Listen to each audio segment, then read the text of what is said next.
The air at the peak of Silver Lake Ridge was different, thinner, colder, and smelling of ancient pine and fresh rain.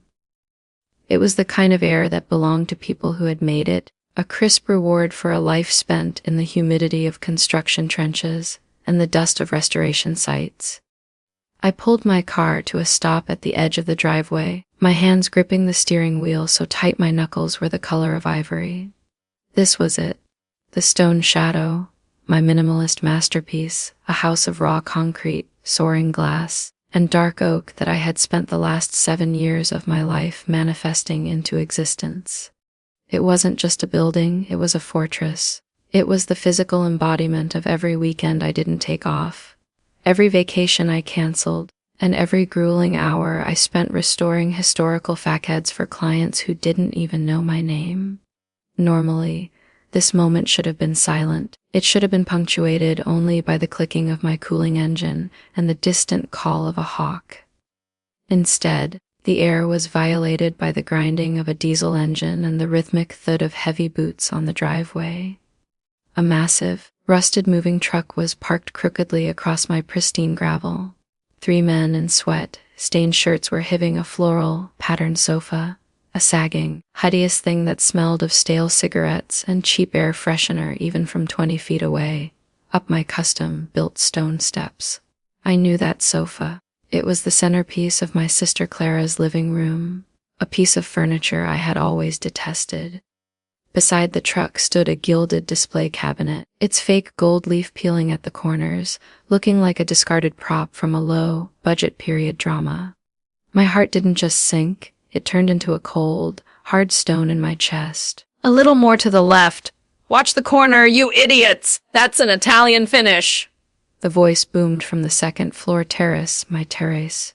It was Julian, my brother-in-law. Julian, a man whose entire personality was built on the foundation of businesses that didn't exist and investments that always seemed to restructure into bankruptcy.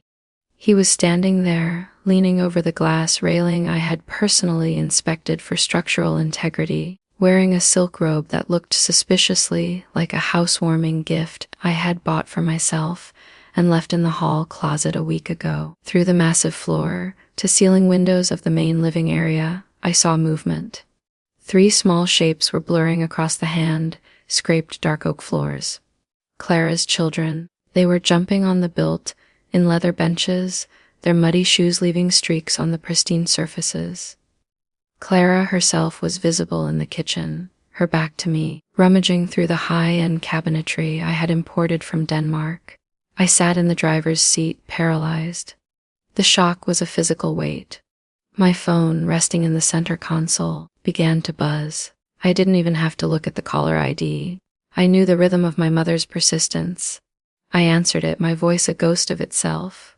"Alana, are you there yet?" Beatrice's voice was breezy, draped in a thin layer of manufactured casualness. "I hope you aren't overwhelmed. I thought about how lonely you'd be in that giant place. It's far too big for one person, really. It's almost selfish to keep all those rooms empty when your sister is struggling so much in that cramped rental. We're family, Elena, and family shares their blessings." She said it as if she were talking about sharing a plate of cookies, not a multi-million-dollar estate. She knew today was my move-in day. She had timed this. "Mom," I whispered, my voice trembling. "What did you do?" "I did what a mother does," she replied, her tone sharpening, the mask of sweetness slipping just a fraction. "I provided a solution. Clara and Julian need a fresh start, and you have more than you'll ever need. It's a win-win. Now go inside and help them get settled. Don't be difficult." She hung up. The silence that followed was deafening. I looked at the dashboard. I looked at the legal folder sitting on the passenger seat. Then I looked at the moving truck. Anger, slow and molten, began to replace the shock. I didn't get out of the car immediately. Instead, I reached for my phone, hit the record button, and held it up. I documented the movers dragging that wretched sofa across my porch. I documented Julian barking orders from my terrace. I documented the children smearing grease on the glass. I was an architectural preservationist. My entire career was built on the meticulous documentation of structures and the legalities of property. They thought they were moving into a house. They didn't realize they were walking into a trap I had set weeks ago, a trap I had hoped I would never have to spring. I finally stepped out of the car. The gravel crunched under my boots, a sound of finality. "Hey, lady," one of the movers shouted, wiping sweat from his brow with a dirty rag. "You can't park there. We're still unloading. Move your car to the street." I didn't even look at him.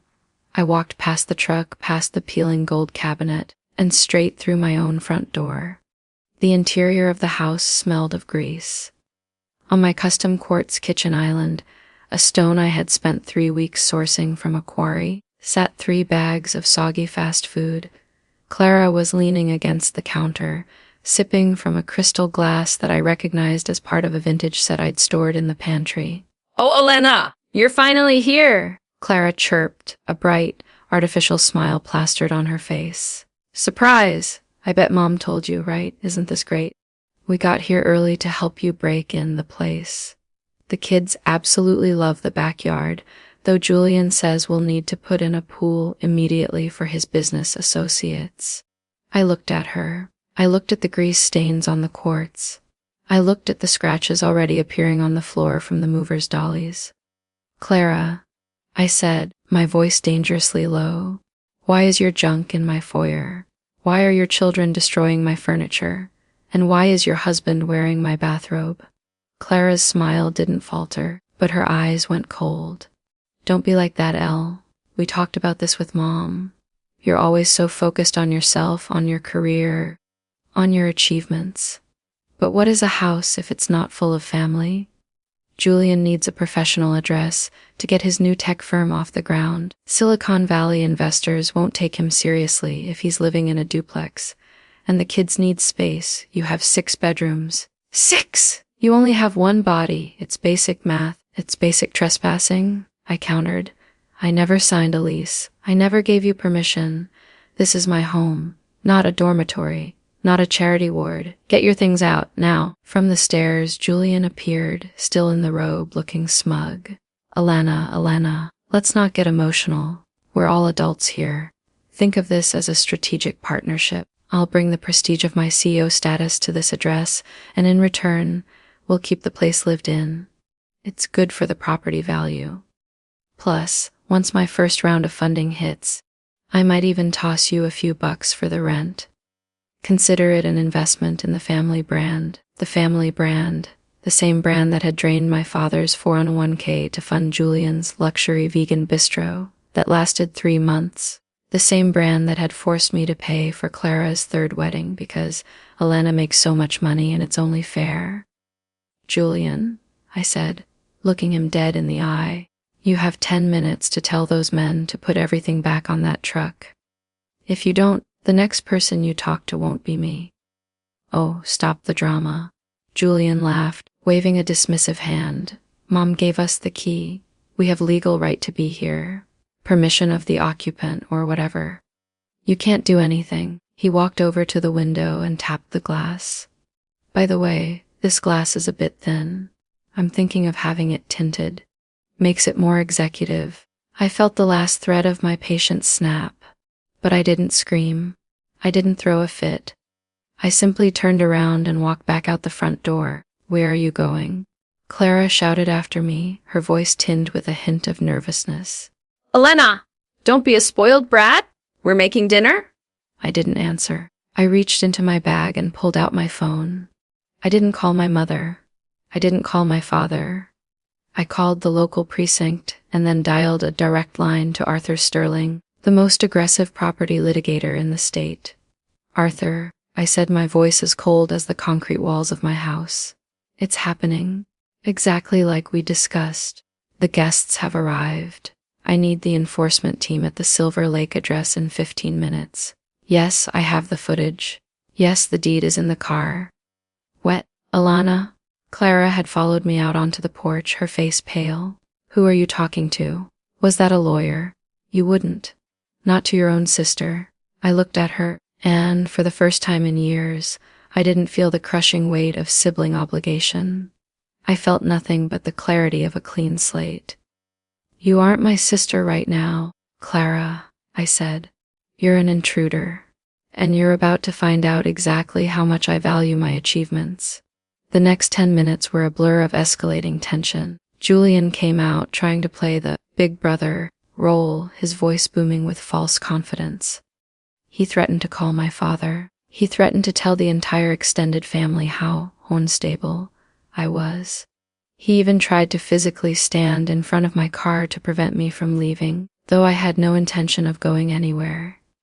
Then the sirens started. 2 cruisers wound their way up the mountain road, their blue and red lights flashing against the dark green of the pines. Behind them was a black sedan, Arthur Sterling's car. The movers stopped in their tracks. One of them, a younger guy who looked like he'd realized he was in the middle of a domestic war zone, dropped a box of Clara's vintage china. The sound of breaking plates echoed like a gunshot. "What is this?" Julian stammered, his face turning a sickly shade of gray. "Alana, call them off." This is a mistake. We have the key? Mom gave us the key. The lead officer, a woman with a face like granite, stepped out of the cruiser. She didn't look at Julian. She looked at me. "Elena Ford." "Yes," I said, handing her the folder from my car. "I am the sole owner of this property. Here is the deed, the title insurance, and a notarized affidavit stating that no other individuals have been granted residency or permission to enter this house. These people have unlawfully occupied the premises and are refusing to leave." Arthur Sterling stepped forward, adjusting his tie. "I am Ms. Ford's counsel. We have already filed a formal notice of trespass. The individuals inside are currently in violation of state property laws. We are requesting an immediate eviction and, if necessary, the arrest of those refusing to comply." The officer turned to Julian, who was still wearing my robe. "Sir, do you have a lease agreement for this property?" Well, no. But her mother, does the mother own the property?" The officer interrupted. "No, but then her permission is irrelevant." "Sir, ma'am," she said, looking at Clara, who was now weeping on the front steps. "You have 15 minutes to remove your personal items and yourselves from this house. Anything left behind after that time will be considered abandoned property and will be disposed of.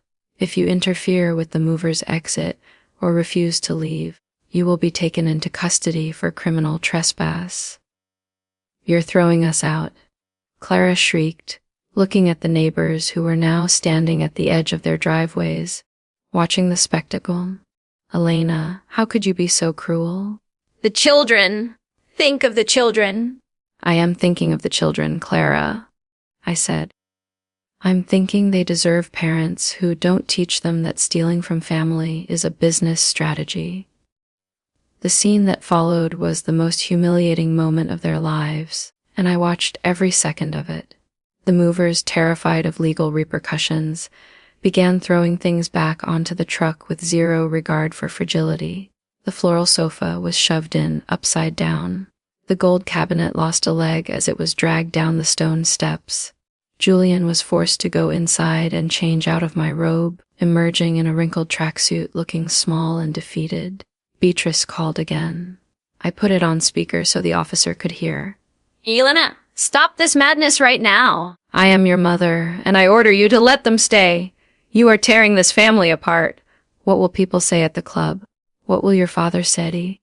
"Mom," I said, my voice steady. "The only person tearing this family apart is the one who thought my hard work was a communal pot for everyone else to dip into. I'm changing the locks. I'm installing a security system that requires a biometric scan. And if you ever give a key to my property to anyone again, you'll be hearing from Arthur, not me." I hung up before she could respond.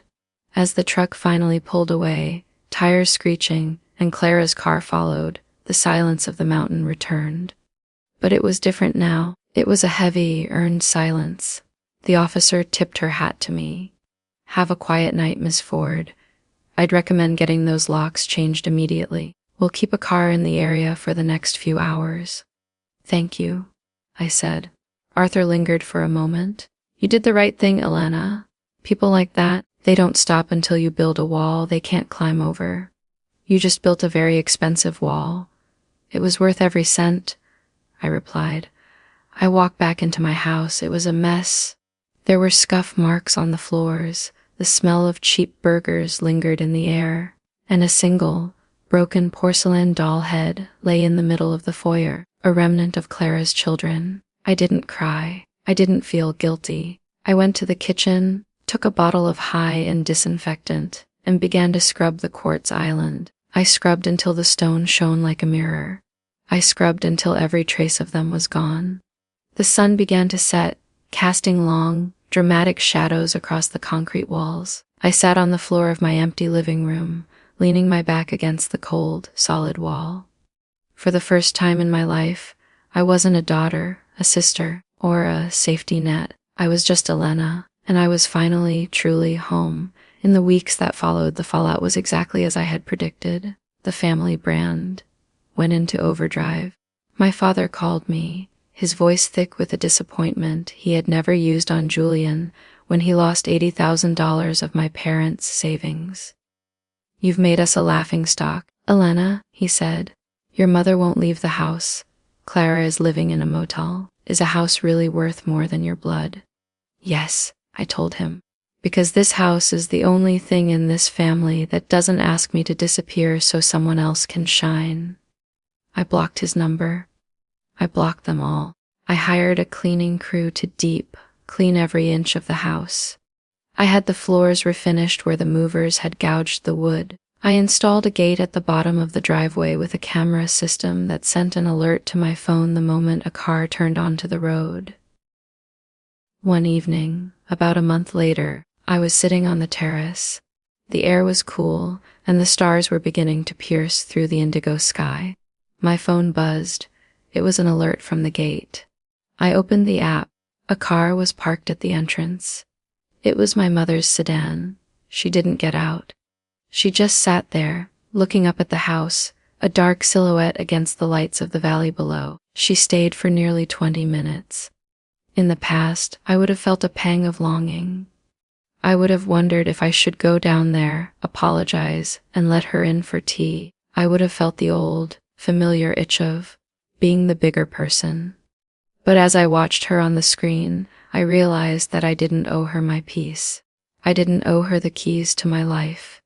I watched as she finally turned the car around and drove back down the mountain, her taillights fading into the darkness. I put the phone down and looked out at the stone shadow. It was beautiful, it was cold, it was mine. And for the first time in 30 years, the air I was breathing felt completely, utterly clean.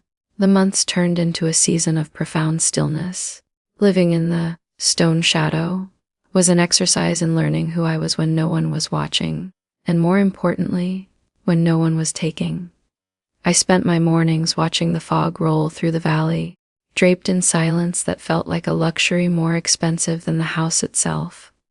I had expected the guilt to find a way in. I had expected to wake up in the middle of the night wondering if Clara's kids had enough room in their new, smaller apartment, or if Julian had finally faced the reality of his own incompetence. But the guilt never came. Instead, there was a strange, soaring sense of lightness. It turned out that when you stop carrying the weight of people who refuse to walk on their own, your stride becomes incredibly easy. My work flourished, free from the constant emotional drain of family crisis, the emergency, loans, the 3-hour venting sessions, the subtle jabs at my selfish success. I found a new level of focus. I took on a project to restore a 19th century lighthouse on the coast, a task that required the same kind of resilience I had used to build my own life.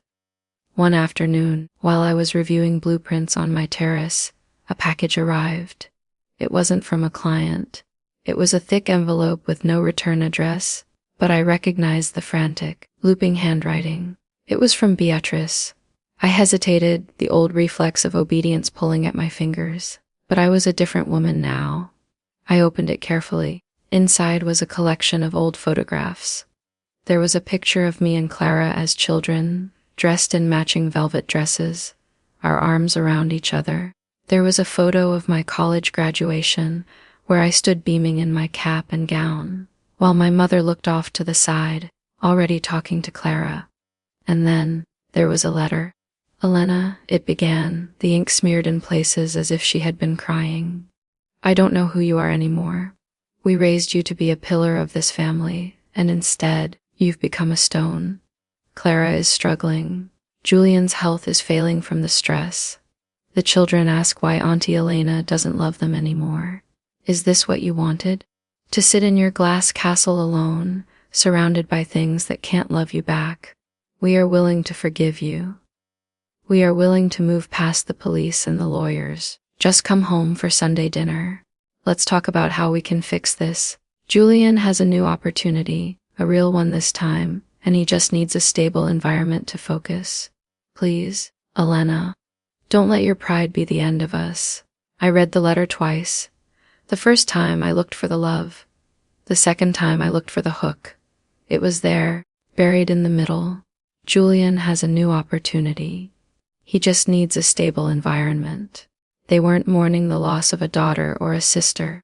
They were mourning the loss of a landlord they didn't have to pay.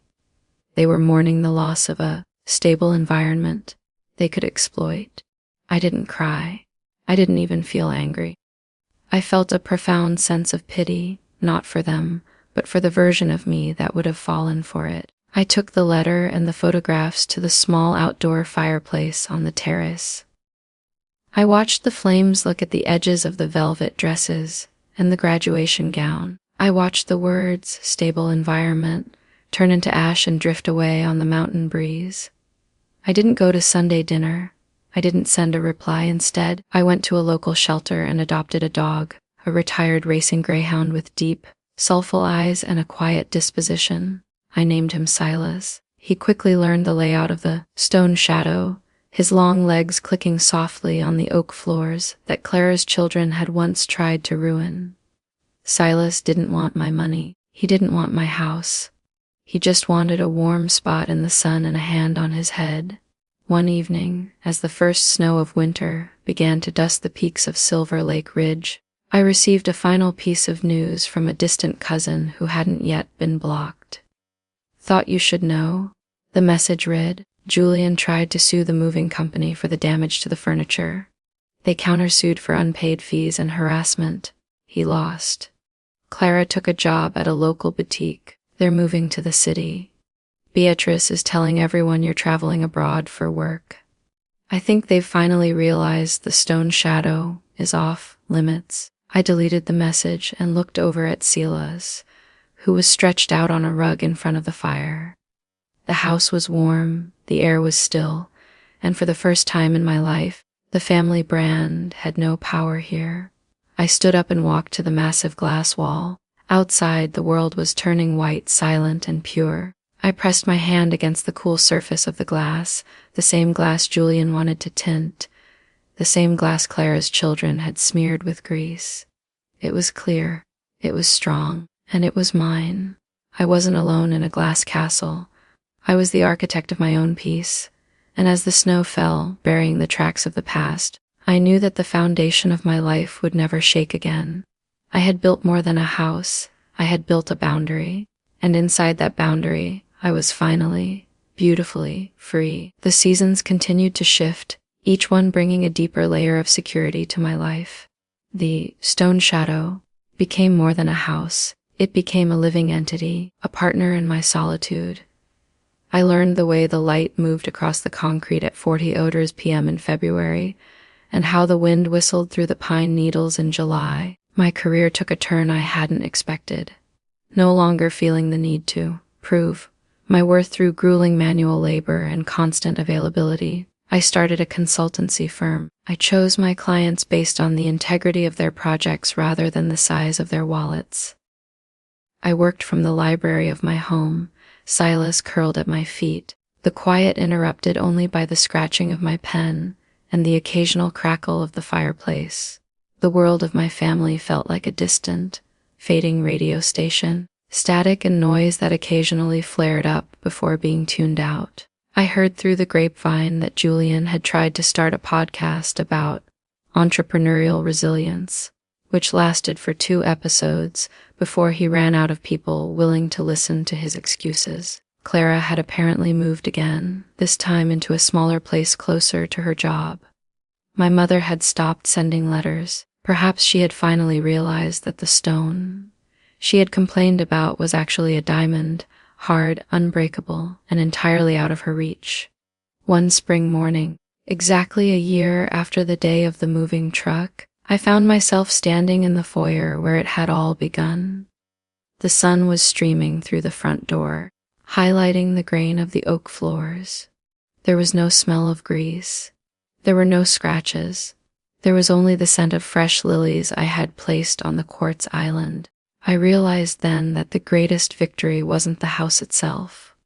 It wasn't the police or the lawyers or the humiliation of my sister and her husband. The greatest victory was the fact that I no longer thought about them first thing in the morning. They were no longer the protagonists of my story. They were just background characters in a chapter I had already finished reading. I grabbed Silas's leash and my keys. We walked out onto the porch, the air smelling of damp earth and new growth. I looked down at the driveway, pristine and empty of rusted trucks and peeling cabinets. I felt a surge of gratitude, not for the money I had earned, but for the courage I had found to protect it. I had spent so much of my life being the responsible one, the safety net, the provider. I had forgotten how to be the happy one. But as I locked the door behind me, a door that only opened for me, I knew I had finally mastered that role too. The mountain was quiet. The stone shadow stood firm. And as I walked down the path with Silas, I didn't look back once. The view ahead was far too beautiful. The house sat as a sentinel on the ridge, a monument to the fact that you can, indeed, choose your own life. People often talk about family as an unbreakable bond, a sacred geometry that cannot be altered. But I had learned that some bonds are just chains painted gold, and when you finally find the strength to break them, you realize that the only person you ever truly needed to save was yourself. I spent the rest of the day in town, visiting a small nursery to buy saplings for the garden. I wanted to plant something that would take decades to grow, a legacy of my own making. As I loaded the young maples into my car, the clerk smiled at me. "You look like you're having a good day," he said. "I'm having a good life," I replied, and for the first time, I meant it with every fiber of my being. The drive back up the mountain was peaceful. I didn't check the gate camera. I didn't worry about who might be waiting in the shadows. I knew that the stone shadow would be exactly as I left it, silent, secure, and full of light. As the sun began to dip below the horizon, painting the sky in shades of bruised purple and gold, I sat on the terrace with a glass of wine. Silas put his head on my knee, his tail thumping softly against the stone. "What did it, Silas?" I whispered. The mountains didn't answer, but they didn't need to. The silence was enough. It was the sound of a life well defended, a heart well guarded, and a future that belonged to no one but me. The stone shadow wasn't just my home, it was my manifesto. And as the stars came out one by one, I knew that the darkness would never be something to fear again. For in the heart of the shadow, I had found the brightest light of all, the light of my own independence. The years ahead would surely bring challenges. There would be more projects, more seasons, more moments of quiet reflection. But the foundation was set. The walls were up, and the keys, the only keys that mattered, were exactly where they belonged. In my hands, I took a sip of my wine and watched the lights of the valley twinkle like distant memories. Below, the world was full of noise and chaos, of families struggling and people taking what wasn't theirs.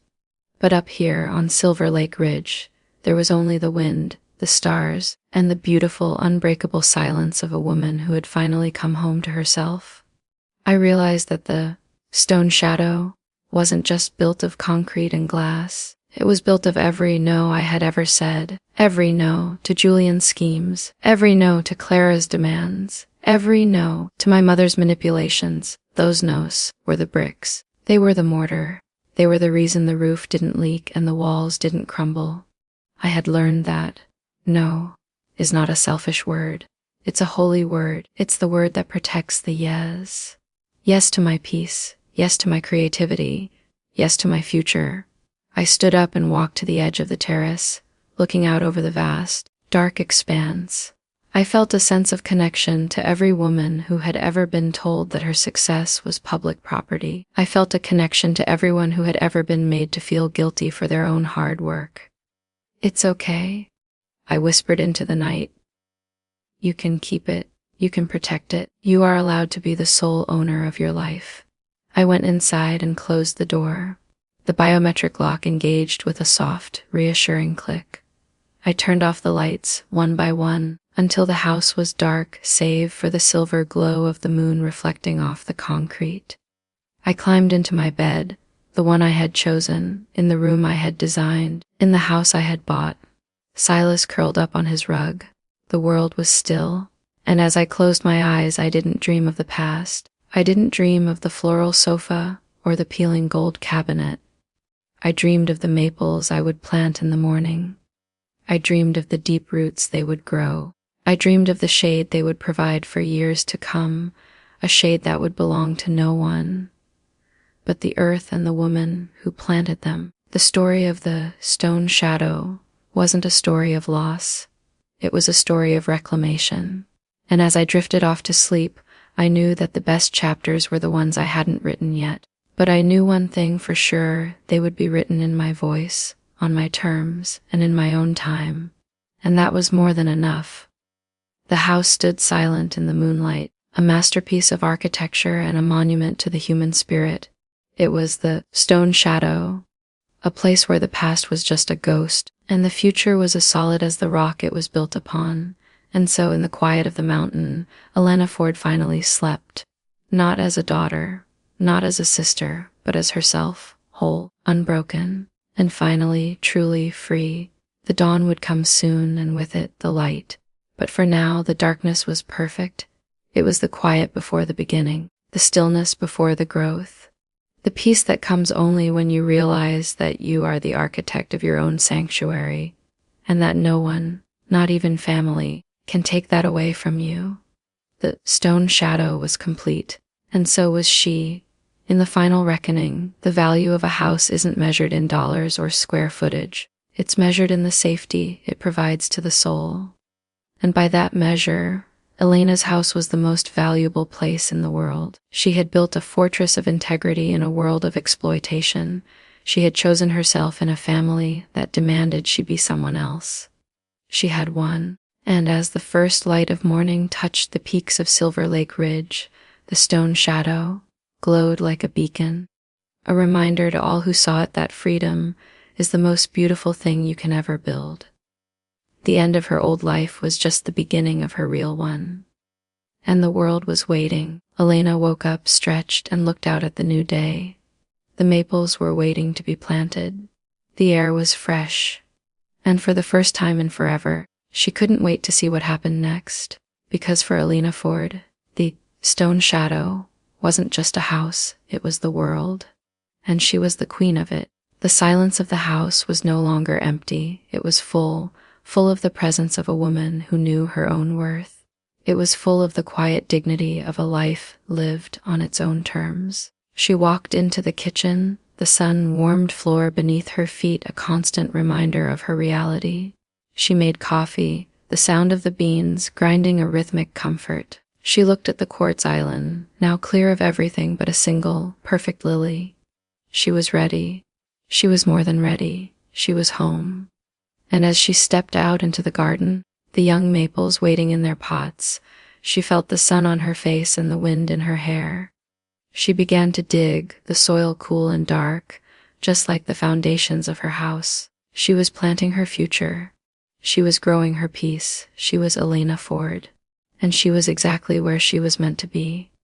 The story of the family was over. The story of Elena was just beginning, and it was a beautiful story indeed. A story of grit, a story of grace, a story of a stone shadow that became a sanctuary of light. And as she worked, Silas watching from the porch, she hummed a soft tune, a song of freedom, a song of home. The mountain echoed it back to her, a chorus of silence and strength. Everything was in its place. Everything was as it should be. And for the first time, everything was hers.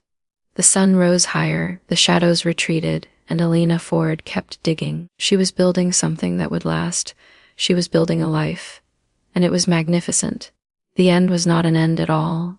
It was an opening. A wide, bright door into a world where she was finally the one holding the keys. The keys to her house. The keys to her heart. The keys to her soul. She had earned them all, and she would never let them go. A stone shadow stood behind her, a silent witness to her triumph. And the trees she planted that day would grow to be tall and strong, their leaves whispering the secret of her success to the mountain air. You are enough. You are yours. You are free. And so she was, forever and always. Elena Ford, the architect of her own destiny, the queen of the stone shadow, the woman who said no so she could finally say yes to life, to love, to herself. And that was the greatest achievement of all. The sun climbed to its zenith, the world was bright, and Elena kept planting. She was no longer looking for family, she was growing her own. A family of trees, of silence, of strength. A family that would never let her down. A family that was at last worthy of her. And as the day turned to afternoon, she sat in the grass, tired and happy, and looked up at her house. It was perfect. It was home. And it was, finally, quiet. Their stone shadow had found its heart, and Elena Ford had found her peace. The story was complete, and the life was just starting. A life of light, a life of joy, a life of hers. The end. The beautiful, perfect end, which was really, after all, just the beginning. She closed her eyes for a moment, feeling the warmth of the sun, and smiled. She had made it, and she was free. The world was quiet. The stone shadow was hers. And Elena Ford was finally, truly happy. The mountain air was clean. The future was clear, and the life she had built was solid as a rock. She was the architect of her own salvation. And the view from the top was incredible. She opened her eyes, stood up, and went inside. The door closed with a soft, final click. And the silence was the most beautiful thing she had ever heard. It was the sound of a life well lived. The sound of Elena, the sound of home. And that was all she ever needed. The end was hers to write, and she wrote it in light. On the walls of the stone shadow, in the heart of the mountain, in the soul of a woman who finally knew who she was. And that was the most powerful thing in the world. The story was done. The life was beginning. And Elena Ford was ready. She was home, she was free, she was happy, and she would never, ever be anything else again. The stone shadow was her sanctuary, and she was its guardian always. The sun set, the stars came out, and the house glowed like a diamond in the dark. A diamond that was hard, brilliant, and entirely beautifully hers, the end and the beginning. All at once, Elena Ford at last, home at last, herself at last. The stone shadow was her legacy, and she was its light, the end.